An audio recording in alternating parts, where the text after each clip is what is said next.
Have you ever noticed how some people seem to have a PhD in talking behind others' backs? They always have a sharp comment ready for someone who isn't in the room to defend themselves.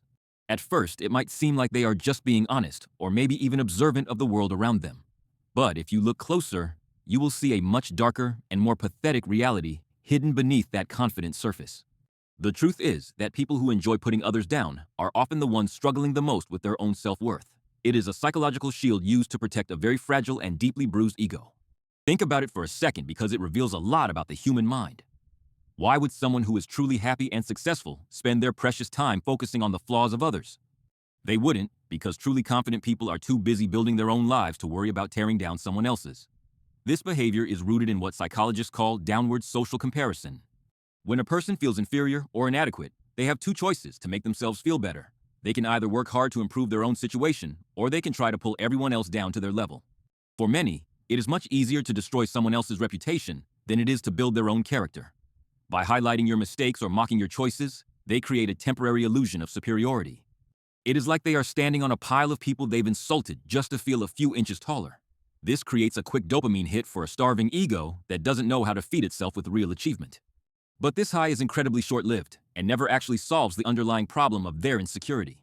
In fact, the more they talk bad about others, the more they reinforce their own internal sense of worthlessness. They are essentially telling the world that they don't believe they can be great on their own merits. There is also the concept of projection, where we see our own hidden flaws in the people around us. If someone is constantly calling others lazy, they might be deeply terrified of their own lack of productivity. If they call someone a liar, they are often struggling with their own honesty and integrity in private. They take the parts of themselves that they hate, and they pin them onto someone else like a target. It is a way of externalizing their internal shame, so they don't have to deal with the pain of self-reflection. It is much less painful to judge a neighbor than it is to judge the person staring back in the mirror. You might also notice that these people often use gossip as a way to form shallow social bonds. They lack the depth or the vulnerability required to connect with people on a genuine emotional level.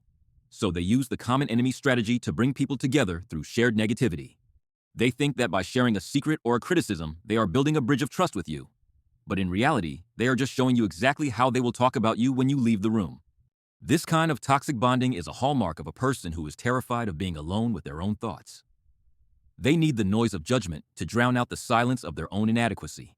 They are constantly looking for a reason to feel better than someone else because they don't feel good enough as they are. This is why they often target people who are doing well or who seem genuinely happy. Seeing someone else's light only reminds them of the darkness they feel inside their own hearts.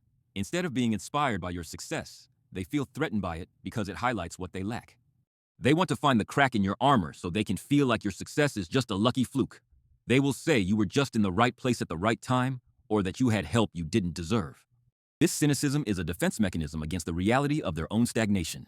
It is a way to justify why they aren't where they want to be in life without taking any personal responsibility.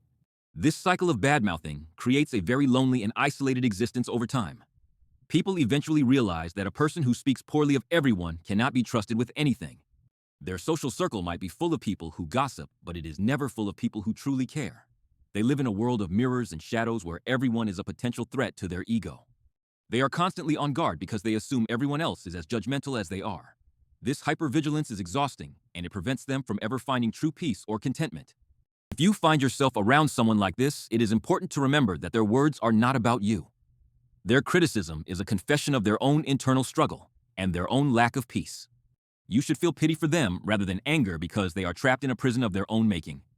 They are fighting a war against themselves, and you are just a convenient battlefield for their frustration. Understanding this helps you to stay calm and not take their poisonous words to heart. You don't have to defend yourself against a person who is clearly projecting their own misery. You can choose to walk away and focus on your own growth while they stay stuck in their cycle of resentment. Life is far too short to spend it measuring the height of other people's failures. The most powerful response to a person like this is to live a life that is so authentic that their words have no power. When you know who you are, their attempts to redefine you will always fail. You don't need to bark back at every dog that barks at you on the street. You just keep moving forward with your head held high and your heart focused on what matters. Remember that the loudest critics are usually the ones who are doing the least with their own potential. They are the spectators of life who are too afraid to step onto the field themselves. So, let them talk while you keep performing and keep growing and keep shining. Their words are just the wind, and they will eventually blow away into nothingness. Your character is the mountain that stands firm regardless of the weather or the noise.